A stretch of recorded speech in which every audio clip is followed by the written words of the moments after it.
Hi, welcome to Budget MTG Decks. All magic fun, all cards under $1. I'm David. I'm Stefan. And today we're going to be evaluating all the multicolored, artifact, and land cards in Guilds of Ravnica. I'm gonna evaluate them for limited, like draft and sealed, like your upcoming pre-release where you get 5 regular boosters and 1 sealed booster of a guild of your choice. Exactly, and we're going to be evaluating these cards according to our 3-tier system, and by now you should know what the tier system, how it works. Tier 1, these are our super awesome, the best cards. These are the cards that are going to be winning us the games.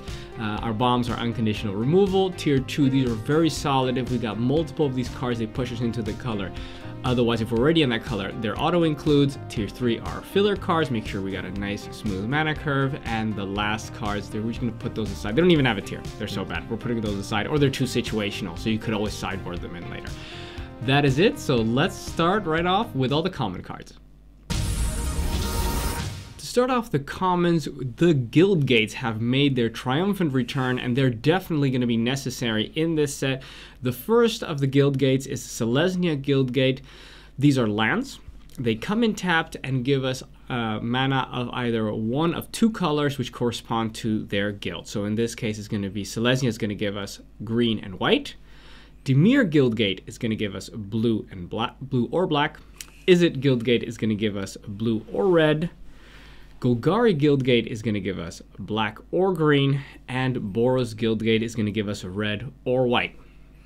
These are all tier 2 because we want to play guilds with 2 colors at least, and then it also helps you to splash an additional color, which is for me is always tier 2, always want to play this, and it helps you with your colors, which is really necessary, and with your extra color. Yeah.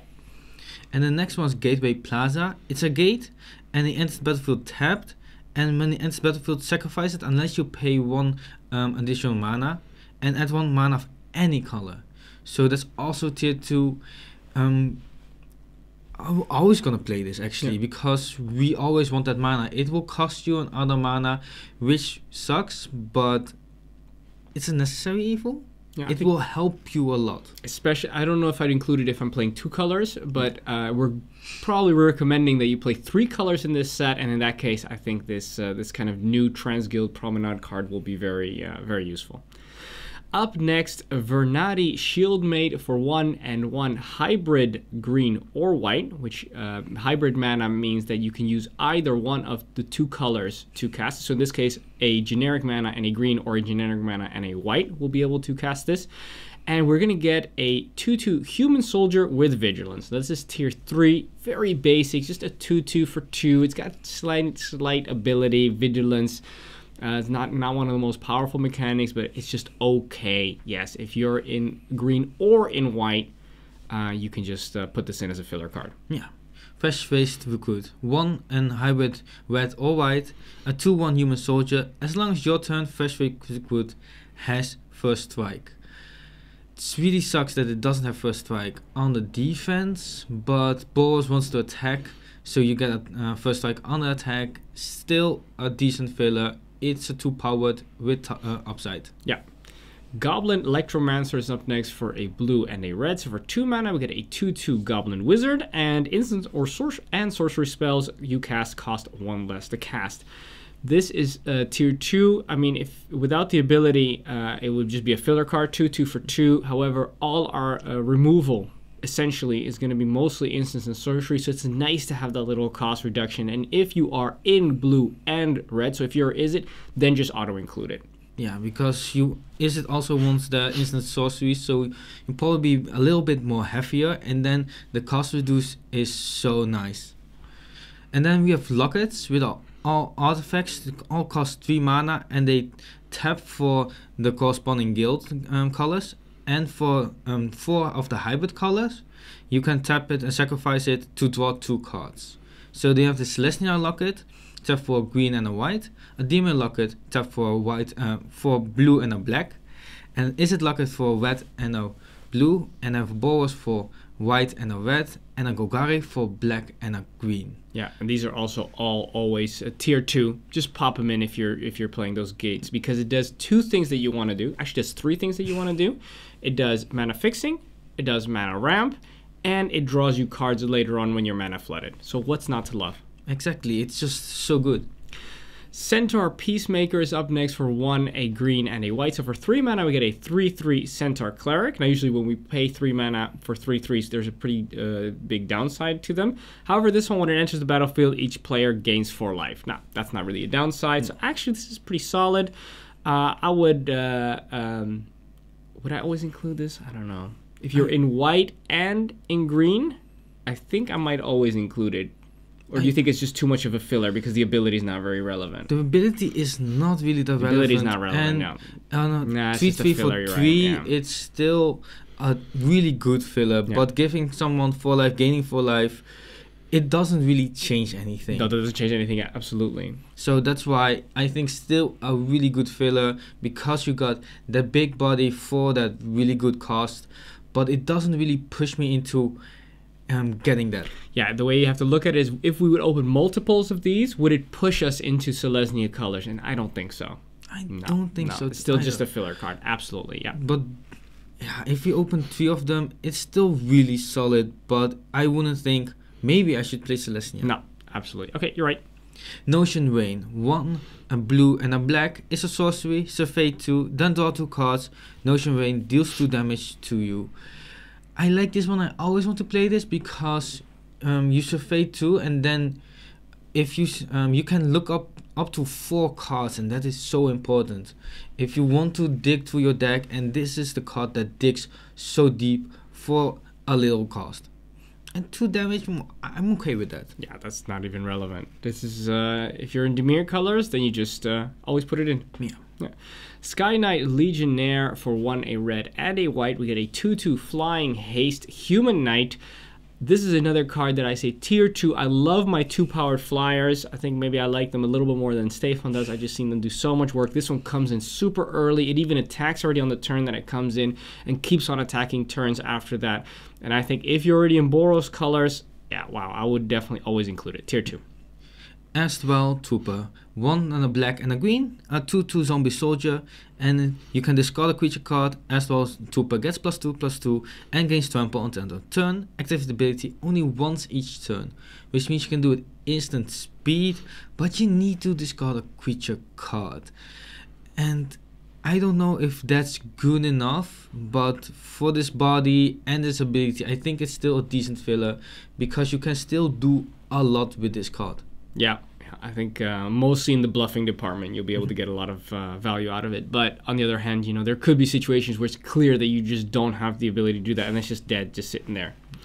Sonic Assault costs 1, a blue, and a red. So for 3 mana, it's an instant. We're going to tap target creature. Sonic Assault deals 2 damage to that creature's controller, and it's got Jumpstart, so we can later play it again by discarding a card and paying the mana cost. However, just tapping a creature is just not enough, and the 2 damage to the opponent is also completely irrelevant. So I would say, yeah, you can do it twice, but you want to do 2 times something that's pointless, just put this card aside. Darkblade Agent is the next one, 1 blue and a black, a 2/3 human assassin, and as long as you survey this turn, Darkblade Agent has that touch, and whenever this creature deals combat damage to a player, you may draw a card. Which means most of the time it will 2/3 for 3, which is a decent filler, and it maybe have the ability to draw your card, to gain that touch, which is also really good. So I think this is a really good filler. Yeah, if I've got multiples of these, it doesn't necessarily push me into the Dimir colors, but yeah, if I'm already in Dimir and I'm looking for something to fill that 3-drop, I especially like it because it's got the 3 toughness, which means it really, when it comes in early, it really stops your opponents from being able to attack with their 2/2s for 2, and I'm always happy to see that. It's just difficult because you have to have that survey, so that's why it's a tier 3. You don't have, but that's what I'm saying. Even if you don't have the survey, just having a 2/3 against your opponent's 2/2s is still very good filler card. Whispering Agent for 1 and 2 hybrid black or blue mana. So for 3 mana, it's a 3/2 flash human rogue, and when it enters the battlefield, survey 1. Okay, still filler card, but still it's actually pretty nice because it can be used kind of as a combat trick removal. You know, when somebody attacks, you flash it in, you kill their 3 toughness creature. And you also surveyed once. It's kind of like half a draw. You throw something in the graveyard. I think it's actually pretty decent. Good filler card. Yeah, it really is, and it also helps with the assassin, because you can instantly survey, and it does just a lot of things, and I think it's really good. Yeah. Piston Fist Cyclops, 1 and 2 hybrid red or green, red or blue. I have such difficulties. Colors are hard, huh? Colors are hard. Yeah, they say that men have what is it? More color blindness than women, and it's clear here in this video that just look at the card because we don't know what to say what the colors are. 1 and 2 is it hybrids. 4/3 Cyclops with Defender. As long as you cast an instant sorcery spell this turn, Piston Fist Cyclops can attack as though it didn't have Defender. It's good that I didn't know the colors because we're not gonna play this anyways. No, that's probably why. Yeah, just put it aside because you need to have instant sorceries to actually do something with it. So I don't think it's good enough. No. Pitiless Gorgon is next for 1 and 2 hybrid Golgari colors. So for 3 mana, it's a 2/2 Death Touch. I love my small, inexpensive creatures with Death Touch. We already saw that before with the Assassin. For 1, I like that one a lot more than I like this one. But I would still include it pretty much always, actually, because it's still so cheap that it's going to trade up. So that's tier 2 for me on the Gorgon. Hammer Dropper, 2 red and a white. It's a 5/2 Giant Soldier. I don't like my 2 toughness creatures, and it has Mentor, which is interesting, but I don't think good enough because any 2-drop will trade with this, and you paid 4 mana to attack to be blocked by a 2/2 and then get a counter on something. I don't think it's good enough. No, it's really sad, really sad.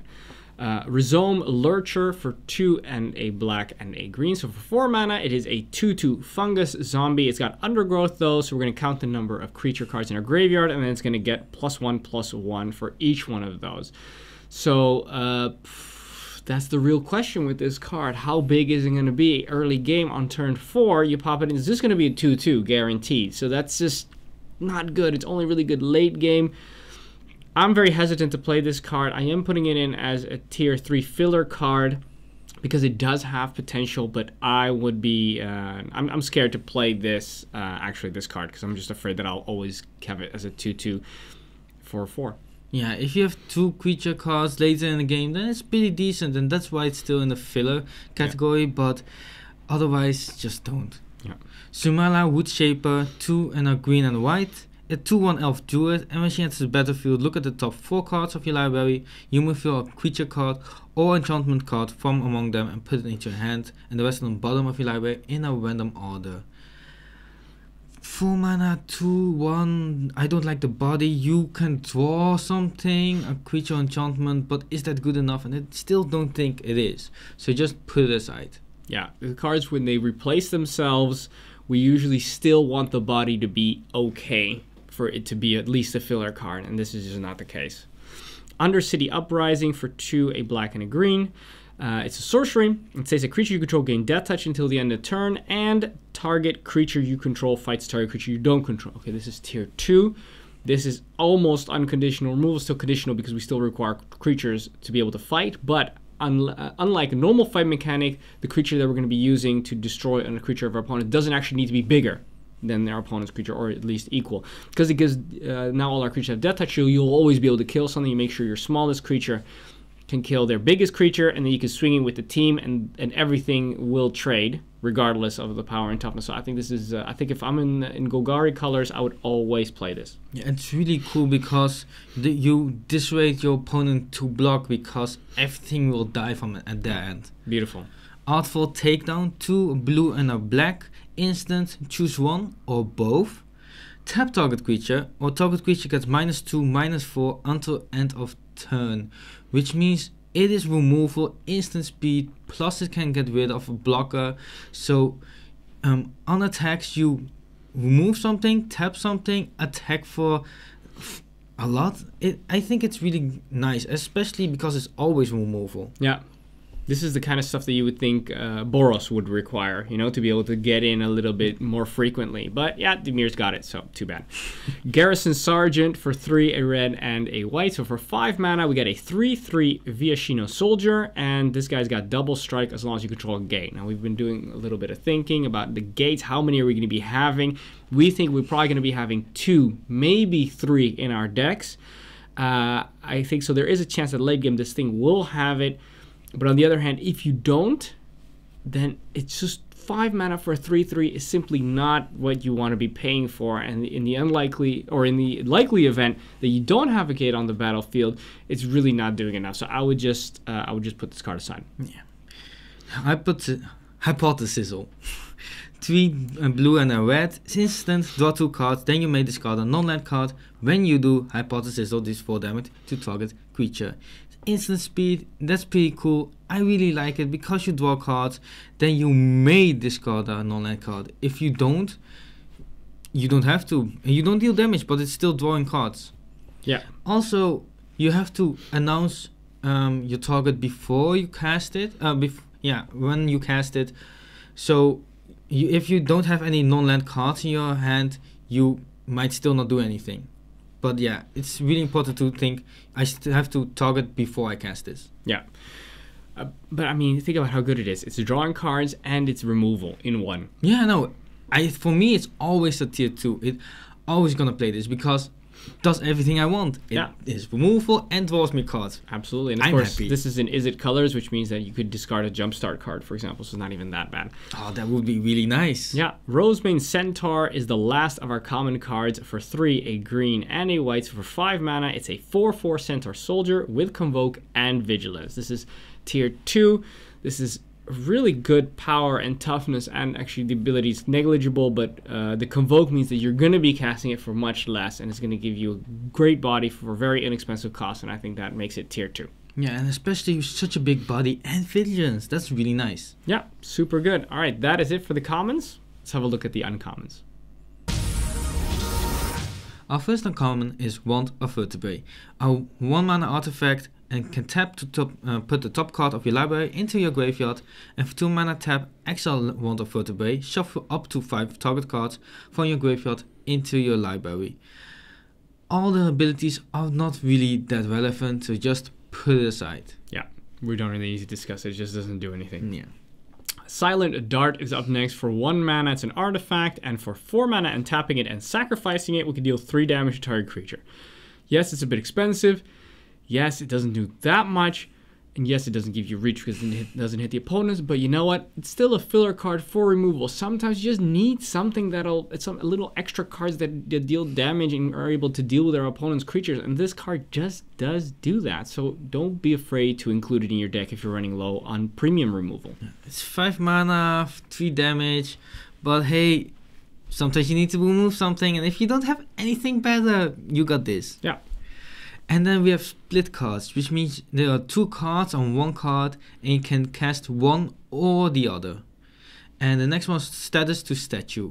Status is 1 and hybrid Golgari. Instant, target creature gets +1/+1 and gains stat touch until end of turn.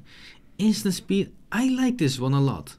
And Statue, for 2 black and a green, is the instant, destroy target artifact, enchantment or creature. It is unconditional removal for a lot of things. For 4 mana, instant speed, I'm happy. I'm so happy with this card.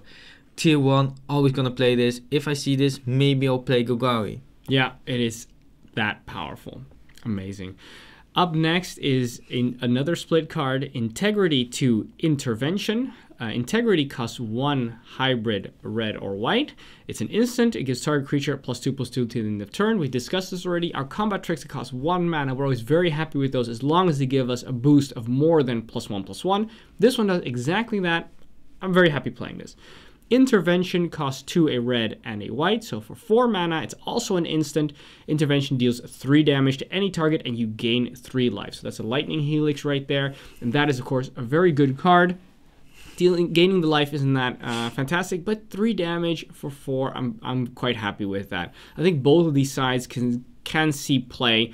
Unlike the Status to Statue, where I say always play the statue part, this one, Integrity, Intervention, really depends on how much mana you got, and if you can use the Integrity part in combat trait to deal with the creature, I say just use that part, and other times, yeah, you just shoot something down. So both very solid, but they're not really unconditional removal in this case. They're still like in the combat trick department and in the dealing a little bit of damage department, so I'd say tier 2. If you're in Boros, you just auto-include it, of course. It's still a really good card. Absolutely, yeah. Flower to Flourish. Flower is a hybrid Celestia and sorcery. Search your library for basic forest or plains card, reveal it, put it in your hand, then shuffle your library. not really that relevant. Color fixing when you most likely already have those colors. And Flourish for 4 of green and a white. Sorcery, creatures you control gain +2/+2 until end of turn.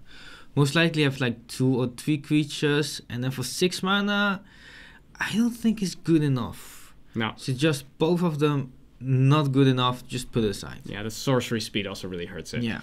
If it was instant speed, then I actually would like it. Yeah, but this is not good enough. No. All right, up next is Invert to Invent. Invert costs a blue-red hybrid mana. It's an instant. We're going to switch the power and toughness of each of up to 2 target creatures. Okay, so what does this mean? It means that you take a creature and you switch its power and toughness, and then you have another creature and you switch its power and toughness. They don't switch with each other. So only the power and toughness of each creature switches with their own selves, let's say. It's also not till the end of turn, and it's not clear if this is going to be errated day 1 or day 0, if they're going to change that back to make sure that it does say till the end of turn. So I don't know, but I think this was a mistake in either case. It was supposed to say until the end of turn. But we'll see what happens. If it isn't until end of turn, I think it's actually pretty interesting because it's just fun. It's not good, but it's interesting. Yeah, it's not good, especially considering that in with these kind of limited games and stuff, a lot of the creatures, most of the creatures have symmetrical power and toughness, so it's going to be very irrelevant a lot of the time. Yeah. Invent is the second side of the split card, and that costs 4, a blue and a red. So for 6 mana, it's an instant. Search your library for an instant and or sorcery card, reveal it, put it into your hand, and then shuffle your library. Okay, so you could get an instant and a sorcery card. The problem is for 6 mana, that's quite steep to be getting those 2 cards, and I just don't think that it's worth the. You're not doing anything that turn for sure, you know, to be able to get those cards. So I'm gonna put this card aside because of that. You're losing your turn. It's not even turn 6. It's like turn 7, 8, 9, and then you're losing your whole turn to get something later, and I don't think that's good enough. No. Glaive of the Guild Pact, 2 mana, artifact equipment, equip creature gets +1/+0 for each gate you control and has vigilance and menace. And then equip 3. I think this is a pretty difficult one because it depends on the gates you have, and vigilance and menace is important, but it's also really expensive. And I don't think you can always guarantee you having gates, and that becomes actually a lot less good. So I think just put it aside. Unless maybe you have a lot of gates. Yeah, even then the abilities are relevant, but I think that the equip cost is just slightly too high. Yeah. Unfortunately. Then we have another split card, Discovery to Dispersal. Discovery costs 1 and a hybrid blue or black mana. So if that's 2 mana, it's a sorcery. We're going to survey 2 and then draw a card. Okay, that's pretty good. That's nice. Digs us. It allows us to look for and replaces itself. Pretty sweet. Dispersal costs 3, a blue and a black. So for 5 mana, it's an instant. Each opponent returns a non-land permanent they control with the highest converted mana cost among permanents they control to its owner's hand, then discard a card. Okay, this is actually super sweet. The dispersal part basically means that later on in the game, they have to pick up their bomb because that's going to be the most expensive thing. And if they are out of cards, if they don't have any cards in hand, then they also have to discard that bomb immediately. And that is just absolutely brutal. The fact that it's instant speed is the icing on the cake. You can do it when they in their combat phase, when they attack, and then they get removed from combat. And even if they do have another card, they got to discard the card, and then they have to hope that they can recast it. It's absolutely beautiful. And I like the discovery part as well. Early in the game, if you miss your land drop, you can still just use that one to make sure, baby, let's look for that land that I really need and make sure you got a nice, smooth mana distribution. So I think this is like, perfect Dimir card. Yeah, because it does something early game, it does something late game, and does all the things that we want. It's just great. Beautiful. Tier 2. Conclave Guild Mage. Green and a white. It's a 2/2 elf cleric, which is already tier 3. Green, tap. Creatures you control gain trample until end of turn. I like that. So that's decent ability. And 5 and a white tap. Create a 2/2 green and white elf knight creature token with vigilance. That is really steep. But like I already said, it's a decent filler. The abilities are not that great, but they're pretty nice. So it's just upside. Yeah, I think I like the trample part better than I like the creating of the token. I think for 6 mana, I would at least want to get a 3/3 centaur token. I think the 2/2 is just just not enough. We don't do 3/3 Centaurs though in this set. But I would have wanted that. Yeah, it's too little. We got down from the 3/3 Centaurs and we got 2/2 Elf Knights with Vigilance. How far has this guild fallen? Anyway, up next, House Guild Mage for a blue and a black. So this is the Dimir Guild Mage. We get a 2/2 Human Wizard, so that's already tier 3 right there, body and power.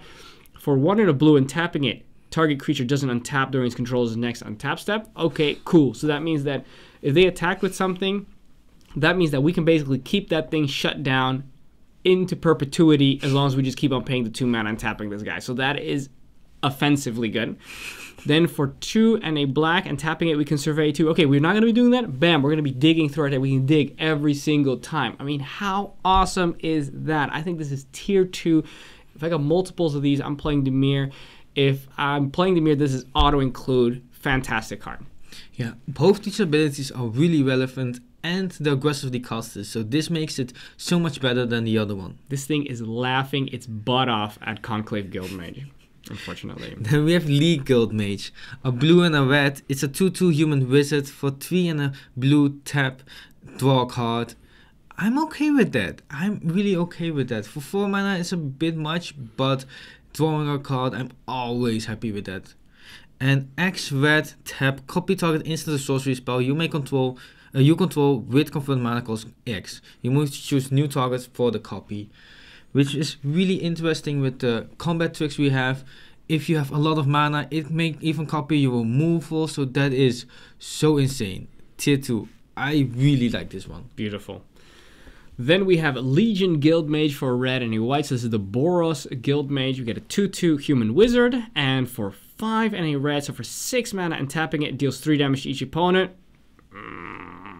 Okay, and for that's the official sound you have to make. Look at that. Okay, and then for 2 and a white, tapping it, tap another target creature. Okay, cool. So this one, for a little bit more expensive, this one doesn't have to wait for the creature to be tapped, but this one can just tap and shut down that creature into perpetuity as well for 3 mana. And I think that is actually really strong.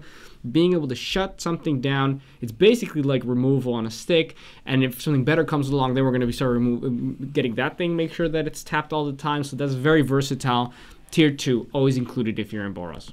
And still the first ability, dealing 3 damage to the dome is really important if you're in a board stall. And then you can still do something with your mana and you still do damage. Yes. Yes. But then I would put it in as a filler card. It's tier 2, it's good, and it has one relevant ability and one less relevant ability. There you go. Okay, we could agree with that. Swarm Guild Mage, a black and a green, a 2/2 Elf Shaman for 4 and a black tap. Creatures you control gain +1/+0 and gain menace at the end of turn, which is so strong, giving everything menace. And tap and 1 and a green tap, you gain 2 life. Okay, this one only has one relevant ability, and that ability is good, and I always want to play this. Yeah, imagine all your 2/2s, now all of a sudden they're 3/2s with menace. That is huge. That is really going to be doing a lot. That's like worst case scenario as well. So that's actually very powerful. All right, Dimir Spybug is next for a blue and a black. So for 2 mana, it's a 1/1 flyer with menace, and whenever you survey, you're going to get a +1/+1 counter on this thing. I'm going to put this card aside. I think the chance of this thing becoming bigger throughout the game is reduced. I mean, sure, you could have the Guild Mage, but then you gotta have both cards, and if you only have this one, I just don't think that is going to be enough, so I'm going to put this card aside. Yeah, if you draw it late game, it's not doing anything. Yeah, late game, you feel so bad. Yeah. Beam Splitter Mage, a blue and a red. It's a 2/2 Falcon Wizard, which is already decent. And whenever you cast an instant source spell, that targets only Beam Splitter Mage. If you control 1 or more other creatures, that spell could target. Choose one of those creatures, copy that spell. The copy targets the chosen creature, which means you get double the combat tricks, and that is really, really cool. I like this one. It's still not a tier 2 because not always gonna play this because we still need those combat tricks to actually do something with it. So tier 3. And people always know that is an option, so they can play a little bit around that as well. Justice Strike for a red and a white. So for 2 mana, it's an instant. Target creature deals damage to itself equal to its power. Okay, so this is actually tier 2. Auto include in Boros. A couple of these make me look really hard into Boros. Why? Because this is essentially going to be killing everything because of the power and toughness is usually symmetrical. And we also have a lot of creatures that have higher power than toughness, like in, for example, black. So I think it is actually going to hit far more stuff than you think. So it's tier 2. Yeah, it's going to hit like 90% of all the creatures, which for me is good enough. It's nearly unconditional. Yeah, and instant speed. 2 mana instant speed. Solid, super solid. Glowspore Shaman. A black and a green, it's a 3/1 elf shaman, and when she enters the battlefield, put the top 3 cards from your library into your graveyard. You may put a land card from your graveyard on top of your library. A 3/1 for 2, it's a decent filler, it's a really good filler, but the ability not really that relevant. It helps your jumpstart, your undergrowth, so that's nice. But after that? Yeah, still, for filler, I always like my 3/1s for 2. Yeah, that looks okay. Boros Challenger is next for 2 and a white. It's for a red and a white. So for 2 mana, it's a 2/3 human soldier. So I really like the power and toughness right now for its cost. I already said I really enjoy 2/3s for 3 mana. This one's only for 2 mana. Additionally, it has Mentor, which will not be that relevant on a 2-power creature. But for 2, a red and a white. So for 4 mana, we can give it +1/+1 till the end of turn, and then all of a sudden it's going to be a 3/4. And then I think the Mentor is actually going to be far more relevant. And because of that, tier 2. Yeah, like we were talking about, all the Mentor creatures, they have so much power and so little toughness. And this one is reversed. Plus it has pumping. I really like this one. Super solid, yeah. Thought Erasure, blue and a black. It's a sorcery. Target opponent reveals their hand. You choose a non-land card from it. That player discards that card. We don't like these effects. It has a Fey 1. Is it good enough to still play it? No. Just put aside. Yeah, again, later on in the game, it does absolutely nothing. Very unfortunate. World Soul Colossus for X, a green and a white. It's a 0/0 elemental, but it's got Convoke. And it enters the battlefield with X +1/+1 counters on it, which means that what we can essentially do is, if we do have 2 creatures, which I don't think is unrealistic, it's basically going to be as big as all the mana that we pump into it. And I think that's okay for filler-wise. The problem with this thing is that it's got no form of evasion, so even if we do make it into a 5/5 or even a 6/6, which I think is possible later on in the game, then it's still just going to be chump blocked. And so I don't see it as an auto-include because of that. It's just an okay filler. Exactly, and early in the game, it's not really that good. No. This information campaign, 1 blue and black enchantment. When this information campaign enters the battlefield, you draw a card and each opponent discards a card. We don't like our opponent discarding a card and they are choosing, but we still draw a card, which is really interesting. Yeah. I like this card. And whenever you survey, return this information campaign to its owner's hand, which means you can still play it again. And I think this is really cool. And tier 3, I will play this because I'm happy to draw cards for 3 mana, and especially when the opponent loses cards with that, I'm happy with that, especially with able to reuse it. Yeah, that's nice. Ledev Champion for 1, a green and a white. So for 3 mana, it's a 2/2 Elf Knight. And whenever this guy attacks, you may tap any number of untapped creatures you control, and then this guy's going to get +1/+1 to the end of turn for each creature tapped this way. Additionally, for 3, a green and a white. So for 5 mana, we're going to create a 1/1 white soldier creature token with lifelink. Okay, this is tier 2. Why? Because when you attack with this thing, just keep the rest of your team behind, and then you're going to be able to pump this thing up massively, and people are going to have to throw stuff in front of it. And it's basically going to be killing something every single turn. And additionally, instant speed, we can use 5 mana to create a 1/1 chump blocker, which is going to gain us a life on top of that. And if they don't do that, then we're just it's an army on a stick. It's going to create an army larger, and every time it attacks, it's going to be bigger and bigger and bigger. And that is even just all by itself. So that is super strong, tier 2. Next one is Beacon Bolt, 1 blue and a red, sorcery. Beacon Bolt deals damage to target creature equal to the total number of instants and sorcery spells you own in exile or in your graveyard. We won't have that many instant sorcery speed, so it won't do nearly any damage, and it has jumpstart, which makes it more interesting because then you can discard an instant sorcery spell, but most likely it will be a removal spell, so you don't actually want to discard instant sorcery spells. I want to just put aside because you can't reliably do damage. And it's also sorcerer speed. And it's sorcerer speed. Yeah. Atron Assassin for 1, a black and a green. So for 3 mana, it's a 1/1 elf assassin with death touch, and all creatures able to block this guy do so. Okay, so this was really cool. I like my death touchers for inexpensive. We already discussed this, so this is for me tier 2. Not only because of the fact that it's a 1/1 with death touch, but also because creatures have to block it, which means that it is gonna kill the best thing they've got. Why? Because everything needs to block. So you're just gonna say, okay, I'm gonna have it deal 1 point of damage to your bomb. Awesome, that thing is gone now. So that is super strong. Tier 2. And if you've been blocked by 3 creatures, then you can pump it up for +2. Then you deal 1 damage to everything, and it all dies. Yeah, but you do need to make sure you've got combat tricks for that. Yeah, but I mean, if you have, then it just gets so much better. Yeah. We Dragonaut, 1 blue and a red. It's a 1/3 fairy wizard with flying, which is already pretty decent.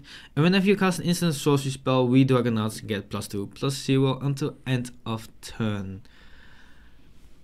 That's not gonna happen that often. It's not gonna happen that often, but even once, that's still 2 extra damage. I think that's pretty decent, especially in the air. I'm fine using this as a blocker. It blocks all the 2/2s and it blocks all the flyers, so I'm just happy with that for that. I am also very happy with that. So tier 3, good villain. Yeah. Rampaging Monument costs 4 mana. It's a 0/0 artifact creature cleric with trample, and it enters the battlefield with 3 +1/+1 counters on it. And whenever you cast a multicolored spell, we're going to add an additional +1/+1 counter on it. So essentially, it's a 3/3 with trample for 4. That's fine filler. That's fine filler. And every multicolored card you're going to be playing later, okay, could get a little bigger. But even if you don't, still 3/3 trample for 4 is okay as a filler card. And we have a lot of multicolored cards, as you will notice. Yes. Conclave Cavalier, 2 green and 2 white. It's a 4/4 Centaur Knight with Vigilance. That is insane, but it is so difficult to cast. But if it dies, create 2/2 green and white Elf Knight creature tokens with Vigilance, which makes it so much better. But I think it's only able to cast it if you're playing 2 colors. Yeah. Which means if you're playing Celestia, only Celestia, this is an alternate clues. This will do so much work. But if you're playing 3 colors, then this might be really difficult, and you have to be really wary about that. Yeah, because then it's going to come in around like turn 6, turn 7, something like that, and then is it really that good still at that point in time? Yeah, it's still a 4/4 with Vigilance, plus when it dies it gets 2 bodies, so maybe. It's still a good card, it's still a good card, So but it's just risky. It's risky to play with 3 colors. Exactly, because if you don't have it, then it's just a dead card.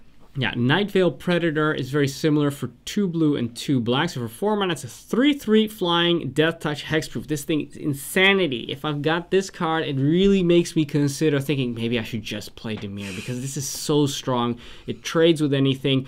It's doing damage in the air, and the fact that it's got hexproof is just sick, because people cannot use their targeted removal to get rid of it. So this is just going to stay around forever. Yeah. Beautiful. It's so good. Tier 2. Quackling Drake.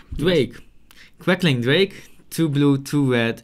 Is an X4 Drake with flying, and Quackling Drake powers equal to the total number of instant or sorcery spells you own in exile or in your graveyard. And when it enters the battlefield, draw a card. Drawing a card is nice. For 4 mana, it's difficult to cast. It most likely not really be a relevant power. So I don't think I want to play this. No.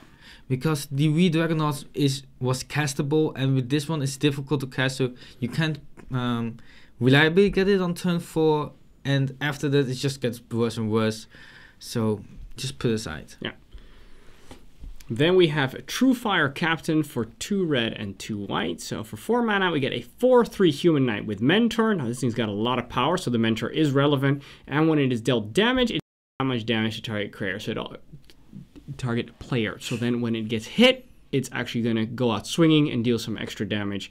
So that is pretty cool. You can use this offensively, pumping up your team, but you can also use it defensively, because if somebody comes in with their 6/6 creature, you say, yeah, okay, but I'm going to block it with my True Fire Captain, and then you're going to also take 6 damage, and that might be something that they're not really willing to take. So that's actually really versatile. Tier 2. Yeah.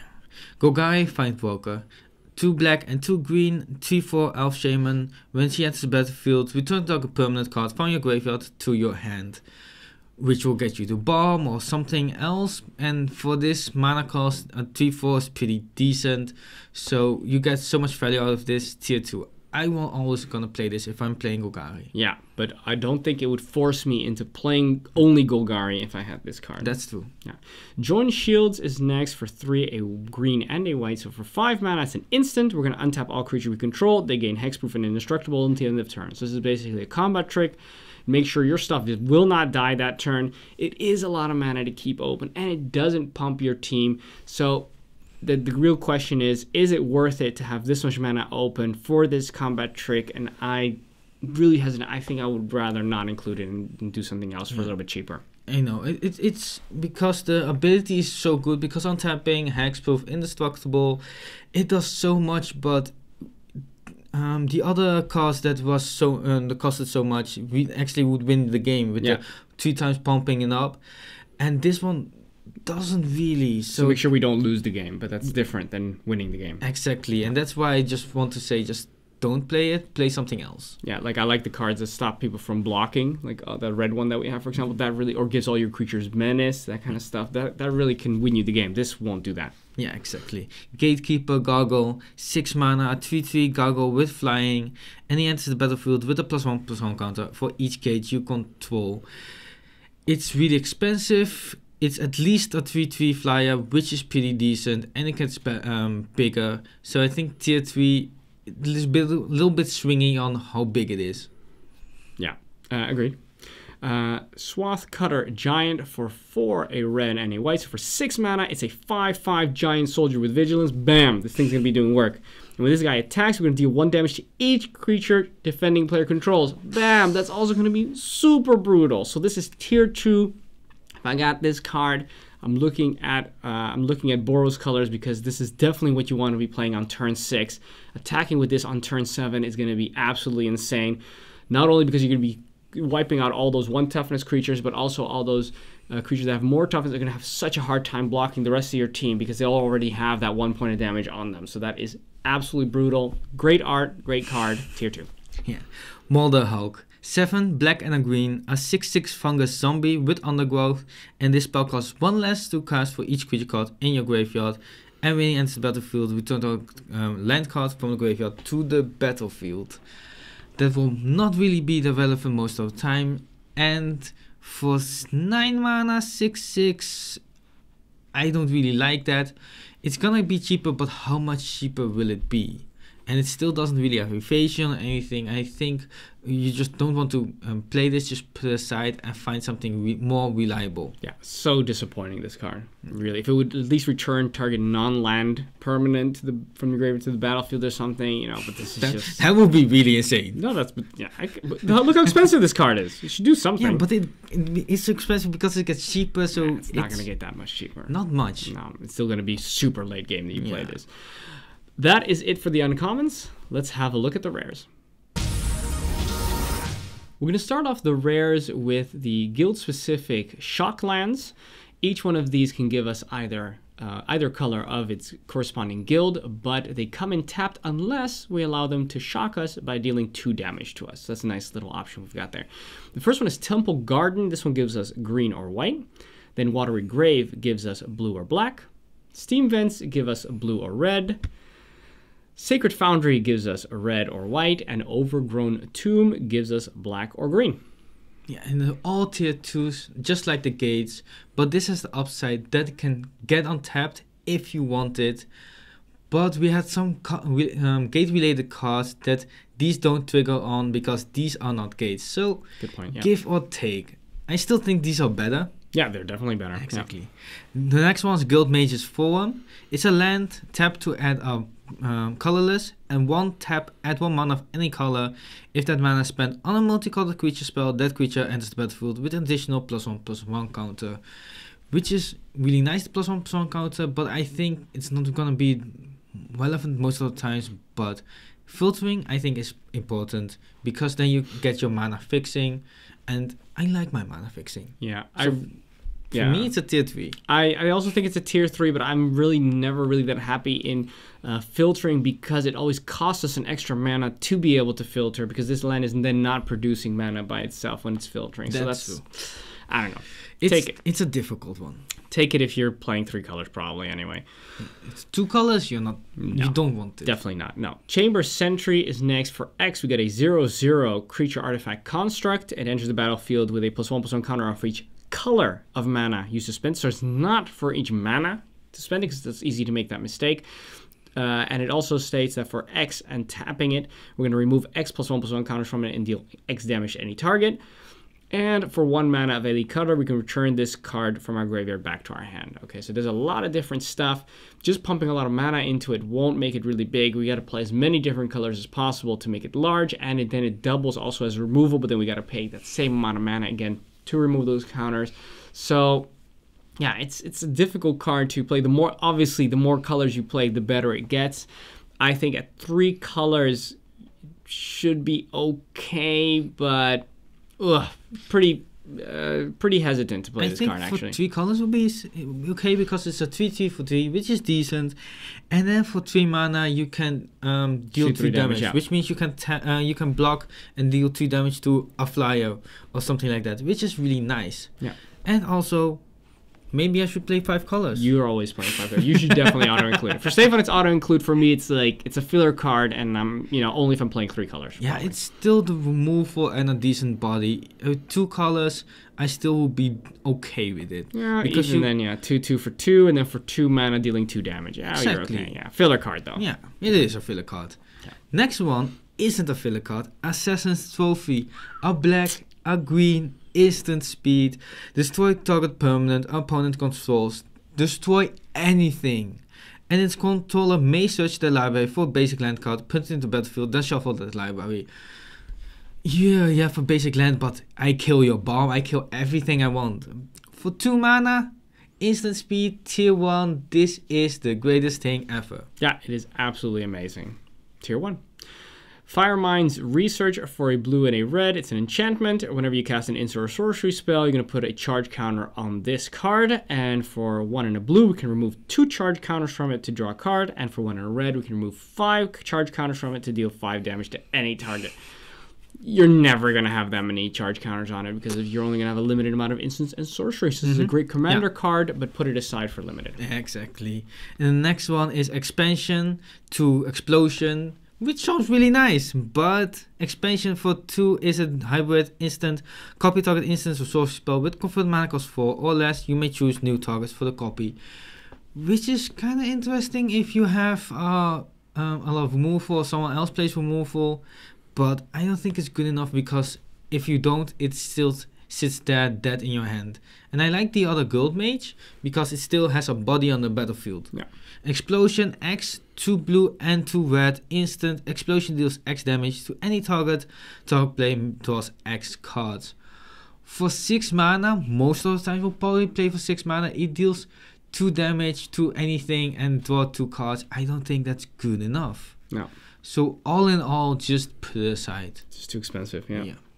Then we move on to Response to Resurgence. Response costs 2 red and white hybrid. And it's an instant spell, and it's going to deal 5 damage to target attacking or blocking creature. All right, sweet. That's going to kill anything. You know that flyer, that bomb that's coming at you? All right, bam, 2 mana. The thing is dead. Super nice. We were not expecting that. We were not expecting that. Resurgence costs 3, a red, and a white. So for 5 mana, it's a sorcery. Creature you control gain first strike and vigilance until the end of turn. After that main phase is an additional combat phase, followed by an additional main phase. So essentially what you're going to get is an additional combat phase. That's what it says right here. So that's also actually really cool. If you're able to swing in properly, you play this thing, and you're going to be swinging in again. And the cool thing is that all your stuff has got vision, so it's going to be able to attack again in the second combat phase again. And of course, it's going to have first strike in both those combat phases, which is also not to be underestimated. Tier 2, if you're on Boros, this is auto-include. Yeah, the first strike and the vigilance makes it so much better. Yeah, so strong. Find to Finality. Find 2 Golgari hybrid sorcery. Return up to 2 target creature costs from your graveyard to your hand. Not really relevant, but Finality. For a black and a green sorcery, you may put 2 +1/+1 counters on a creature you control.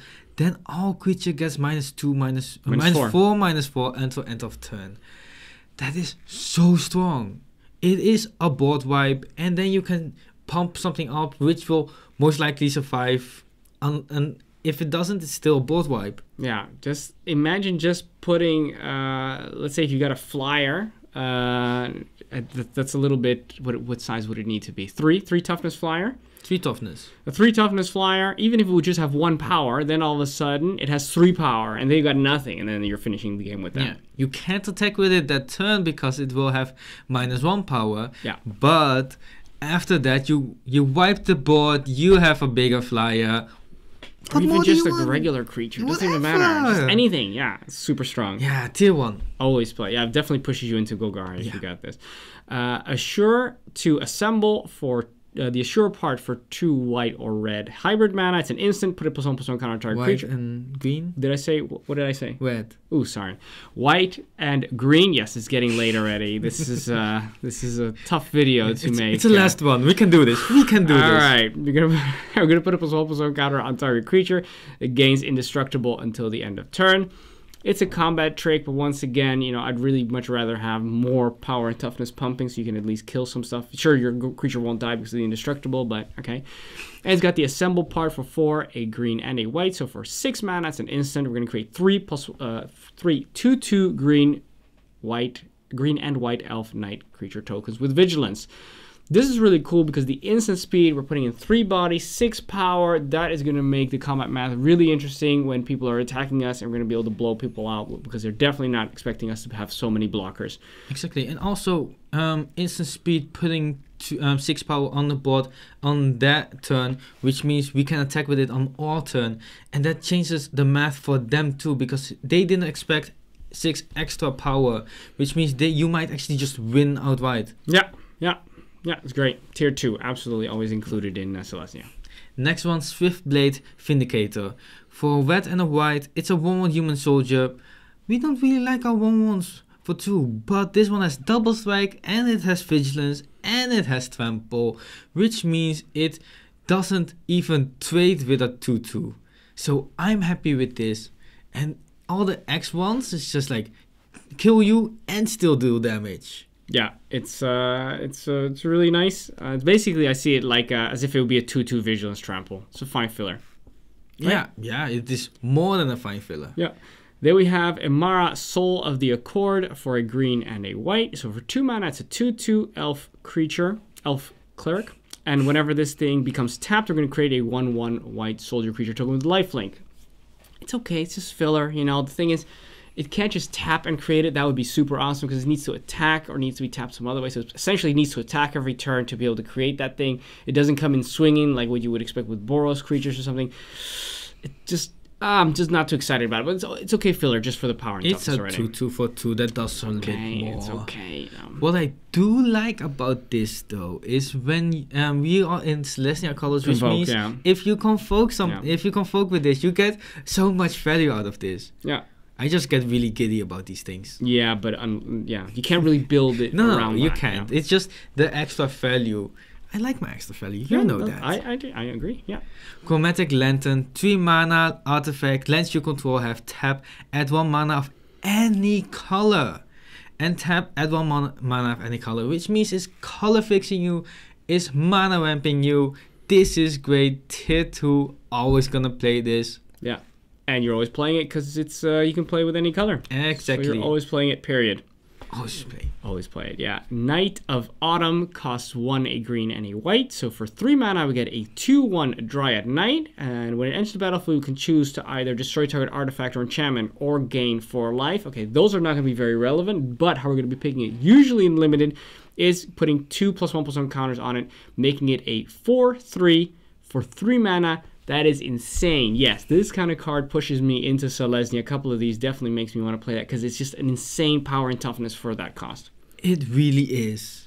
We just also because we have to write the enchantment removal spells. I really like it because then you can also still get it back, and it doesn't cost you anything else. Yeah, and that's what I really like about these things. Yeah. The versatility. Super versatile. Yeah. Deafening Clarion. 1 red and a white sorcery, choose one or both. Deafening Clarion deals 3 damage to each creature, which is really nice. And creatures you control gain lifelink until end of turn, also really nice. Tier 2 always gonna play this. Yeah, I mean, it's basically like a soft board wipe, and it also allows you to come back from a situation where you were otherwise losing the game. Very strong. Thief of Sanity for 1, a blue and a black. So for 3 mana, it's a 2/2 flyer. Okay, so I'm already very happy with this. 2/2 flyer for 3. I'm always very happy to play this. Additionally, when it deals combat damage to a player, we're going to look at the top 3 cards of that player's library. We're going to exile one of them face down, and then for the put the rest into the graveyard.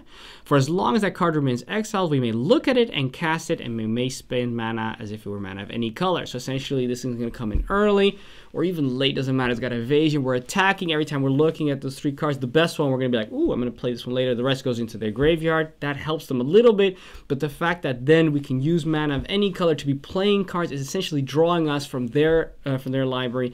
The card advantage, the evasion, tier 2, always play it. Exactly, and they don't know what they're missing. So if they're out, they're like, oh, I can still draw it, but no, you have it. Amazing, beautiful card.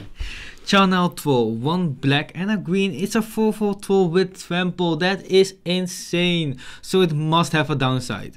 At the beginning of your upkeep, exile a creature card from your graveyard. If you do, put a +1/+1 counter on Channel Troll. That's really nice, but otherwise sacrifice it, which means you have to have creatures in your graveyard.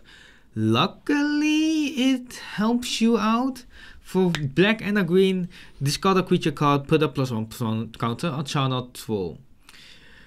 So that helps, I guess, but still you need to have creatures. You need to pay mana to discard a creature, so you have creatures in your hand. Then it keeps on eating and eating, and 2 turns it will die on itself. I don't think it's good enough. It's really difficult. Yeah, the way that I see this is the same as if you would be playing an aura, which gives a boost to power and toughness and gives trample to a creature, for example. You're losing cards, you're paying mana, and then if you did that, if you discarded cards and you ate up creatures from your graveyard, sure, this thing could be a 6/6 trampler, but then somebody used 1 piece of removal and you lost so much. And also, it just kills itself. Yeah. So enchantment, I think, would actually be better. Yeah, so don't play this. Yeah. No. Tajik Legion's Edge is next for 1, a red and a white. So for 3 mana, it's a 3/2 haste with Mentor. Okay, I'm happy with this already. Prevent all non-combat damage that would be dealt to other creatures you control. Non-combat, huh? Usually you want this kind of stuff in Boros to stop combat damage because you want to swing in. So that non-combat damage, that's kind of weird. And for a red and a white, we're going to give this guy first strike until the end of turn. It's just a filler card. Yeah, Tajik, the last one, was amazing, becoming like a 7/7 indestructible or something like that. But this thing is just not that great. It's okay. You can still put it in. I mean, a 3/2 with haste and Mentor for 3 mana with the potential of having a first strike is good. Still really good. But it's not forcing me into Boros, this card. Yeah. No. He's getting older. That's true. He's getting old. You can see the little crow's feet right there in the art. Yeah. Let him. He can't be his young self all the time. All that muscle, that's all built into the armor. That's not actually him. That's why he's always in armor. That's why. Yeah. The next one is Ionize. It's 1 blue and a red instant counter target spell. Ionize deals 2 damage to the spell's controller. We don't really like our counter spells, 3 for 3 mana, so just put it aside. Yeah, this one's also got a hefty colors you need to keep open as well, more difficult. Unmoored Ego for 1, a blue and a black. It's a sorcery. Choose a card name. Search target opponent's graveyard, hand, and library for up to 4 cards with that name and exile them. That player shuffles their library and then draws a card for each card exiled this way from their hand. So, yeah, you could think, hey, I know what they've got. So if you know that, then you can look for that bomb or that piece of removal or something and get rid of that. However, they're still, if there is in their hand, they're still going to be drawing cards as well. So there's no card disadvantage at that point in time. And Stefan already said before we were discussing this card that the fun thing that you could do with this is to name a basic land type. And then you can get rid of 4 of their basic land types. And if they're playing 3 colors, which you probably would, it probably will hurt them. But as funny as that is, I just don't think that's a strategically strong move. It really isn't, but I will try to do that and I will enjoy myself. But for everybody else, put it aside. Yeah. Even I'm not gonna play it. It's a really nice and constructed because you can have those strategies that need a couple cards, but this one just not gonna do anything in limited. No. Trata, the Silencer, 2 blue and a black. For 4 mana, a 3/5 Vampire Assassin. Trata, the Silencer can't be blocked. And when he deals combat damage to a player, exile target creature the player controls and put a hit counter on that creature. That player loses the game if they own 3 or more exiled cards with hit counters on them, and Trata owners shuffle Trata into their library. This is a lot of things. It's a 3/5 for 4, which is a good body. It's unblockable. That's really nice. And when you connect, since they can block anyways, you will connect. You exile a creature, so it's removal. Then you shuffle back, but do you really care? You already dealt 3 damage. You exiled a creature. Then you can also use it again later in the game. I'm really happy with this. This will win games because it's a win condition on its own. Yeah. Tier 1. It's super strong. If it would just say something like, it would be like a sorcery that said, this turn you can block 1 creature and then next turn exile target creature, that would also be really insane. So this is actually also dealing damage. So absolutely beautiful. And if you're in a situation where you really need to block, then you can just keep it as a blocker. So it has so much versatility. And it's a really good blocker with 3 power and 5 toughness. Yeah, amazing, amazing. Beautiful card, tier 1. Then we have a Connive to Concoct for 2 and 2 hybrid Dimir. We have, for 4 mana, the Connive is a sorcery. Gain control of target creature with power 2 or less. Okay, are you really going to be using that? Not really, because you want to be taking bigger stuff, Yeah. not the 2 power stuff. Concoct, however, costs 3, a blue and black. So for 5 mana, it's a sorcery. We're going to survey 3. Then return a creature card from your graveyard to the battlefield. Okay, this is pretty cool because it allows us to get our bomb back.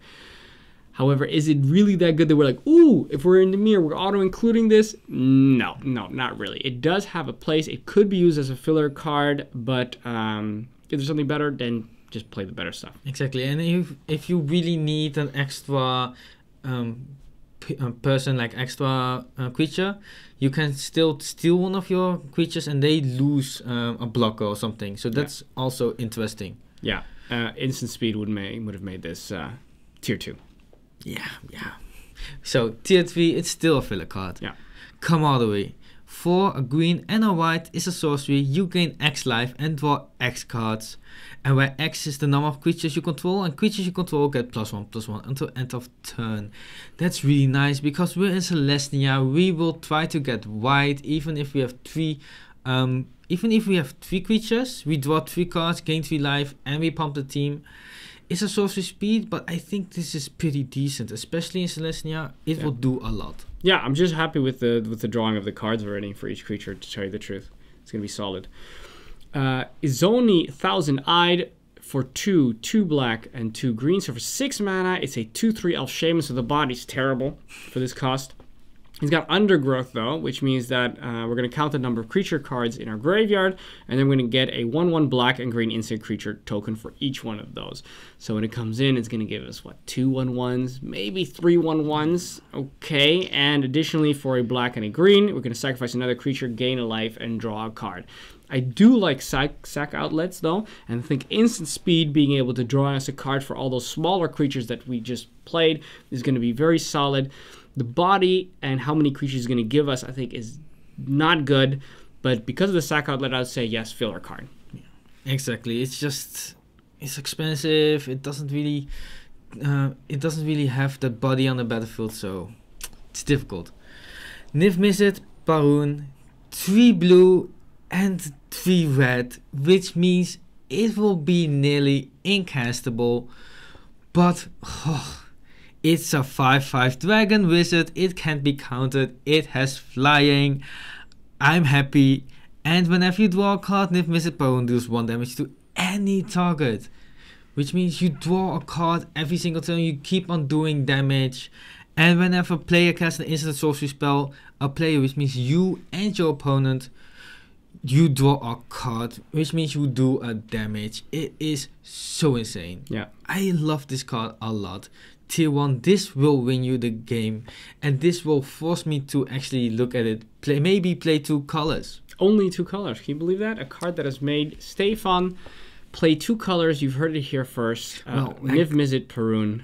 Maybe like a splash also there. I mean, mainly 2 colors. There. Oh my god, okay.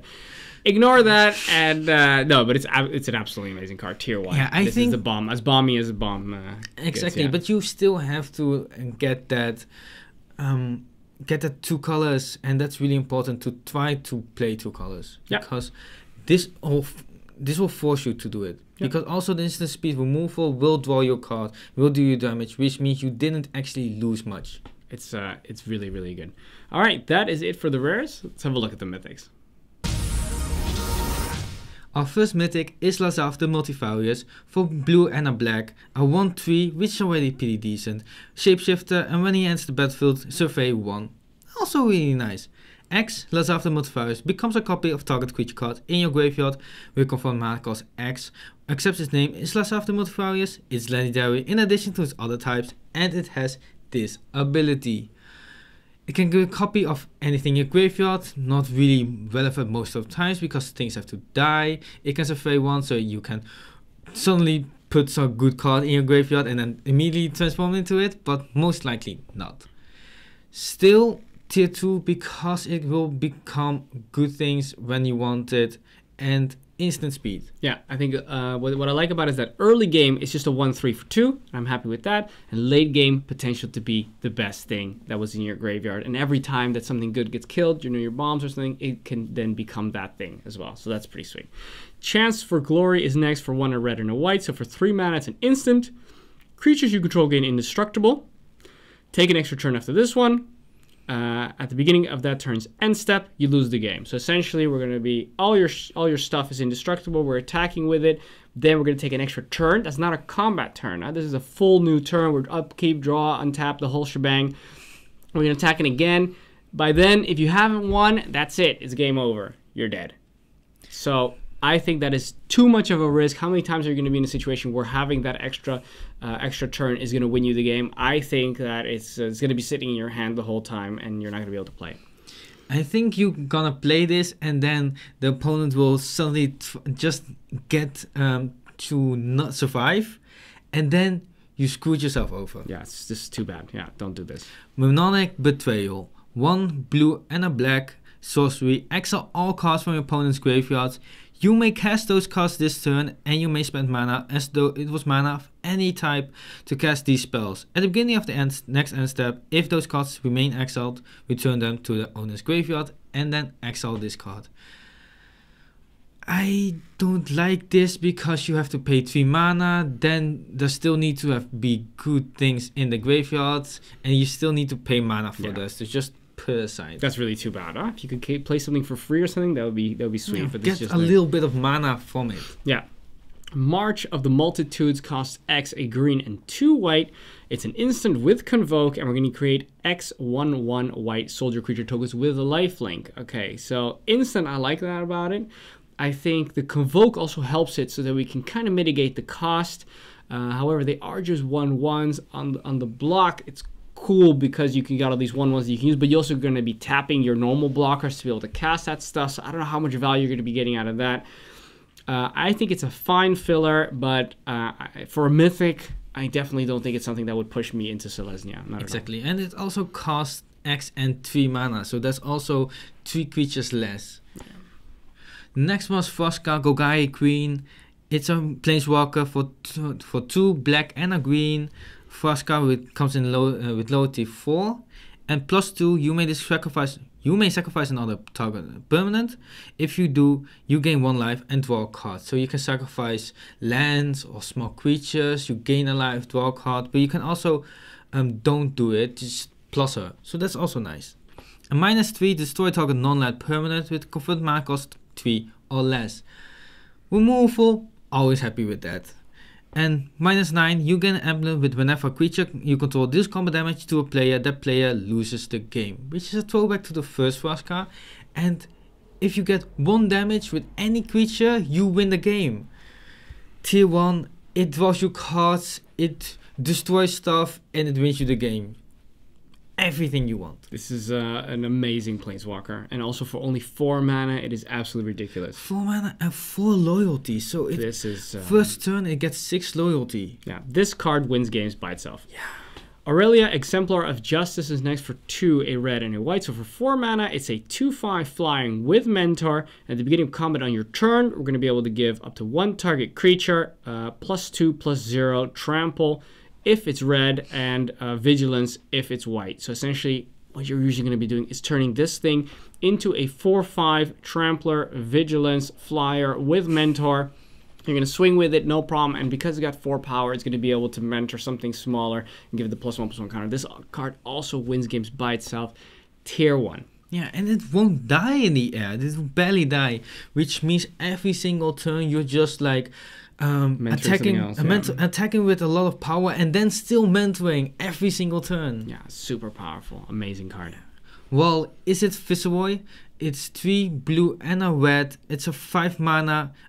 5 mana, 5 loyalty Planeswalker, +1. Look at the top 2 cards of your library. Put one of them into your hand, other into your graveyard, which also that drawing that we like.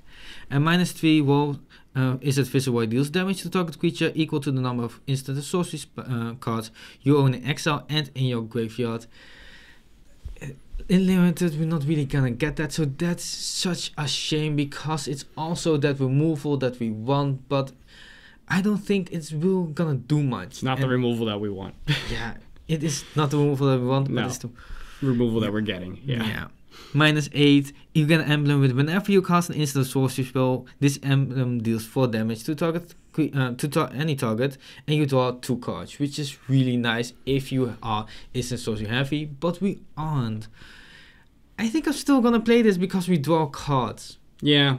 That's what makes it tier 2. And incidentally, it deals damage. Yeah, but just play it as like a consistent card draw. Yeah, and thing. Also they have to spend resources to do damage to wall, which means that's damage you're not receiving. Yeah. So it's also important. So tier 2, it's not really game winning, but it's a Planeswalker. It's auto include if you're already in Izzet, but it doesn't force you into Izzet. Yeah.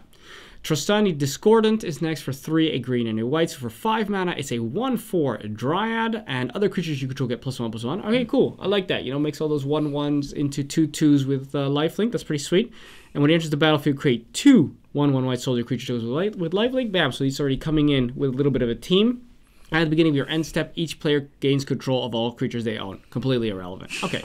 This is tier 2, auto include if you're in Selesnya because you're going white anyway. It's pumping that team. It comes in with with 2 2/2s essentially with lifelink, and the 1/4 body means that it's also a very good solid blocker. So it's not going to be going anywhere anytime soon. So that's actually very solid. Just tier 2. Yeah, it's pretty nice. Underwhelm Lich, 3 black and a green. It's a 4/3 zombie elf shaman. And if you would draw a card instead, look at the top 3 cards of your library and then put the 1 into your hand and the rest into your graveyard, which help you with your jump start. It's not really the color, but still. And the undergrowth, so that's nice.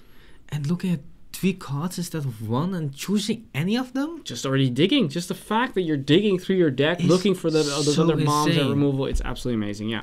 And then paying for life, Underwhelm Lich gains indestructible until end of turn. You have to tap it, but for 4 life, you're giving it indestructible, and it's just so insane. This will win you games.